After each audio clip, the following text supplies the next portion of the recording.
ପୂଜା ଆସିଲେ ପୂଜା ପେଣ୍ଡାଲ ସଜା ଯାଏ ଦର୍ଶକ ବନ୍ଧୁ ଆଉ ଯେତେବେଳେ ପୂଜା ପେଣ୍ଡାଲ ସଜା ଯାଏ ଆମେ ଆମ ରାଜ୍ୟରେ କଟକ ଭୁବନେଶ୍ୱରରେ ଦେଖନ୍ତି ବିଭିନ୍ନ ଜାଗାରେ ଦେଖନ୍ତି ପ୍ରତିକୃତିର ନିର୍ମାଣ କରାଯାଏ ବିଭିନ୍ନ ଥିମ୍ରେ ମଣ୍ଡପ ଗୁଡ଼ିକ ନିର୍ମାଣ କରାଯାଏ କିନ୍ତୁ ଏବେ ଅନ୍ୟ ରାଜ୍ୟରେ ଆମ ରାଜ୍ୟର ଶ୍ରୀମନ୍ଦିରର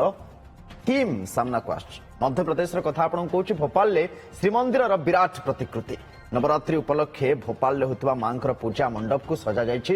ଶ୍ରୀମନ୍ଦିର ଆକୃତିରେ 105 ଫୁଟ ଉଚ୍ଚତା ବିଶିଷ୍ଟ ଶ୍ରୀମନ୍ଦିର ଆକୃତିର ପୂଜା ପେଣ୍ଡାଲ ପାଇଁ ଏଠି ଖର୍ଚ୍ଚ ହୋଇଛି £1.25 ଲକ୍ଷ ଭୋପାଳର ବିତାନ ମାର୍କେଟରେ ଶ୍ରୀମନ୍ଦିର ପ୍ରତିକୃତିର ପୂଜା ପେଣ୍ଡାଲର ନିର୍ମାଣ କରାଯାଇଛି 36,000 ବର୍ଗ ଫୁଟ ଅଞ୍ଚଳରେ ଶ୍ରୀମନ୍ଦିର ଆକୃତିର ଏ ବିଶାଳ ପୂଜା ପେଣ୍ଡାଲର ନିର୍ମାଣ ହୋଇଛି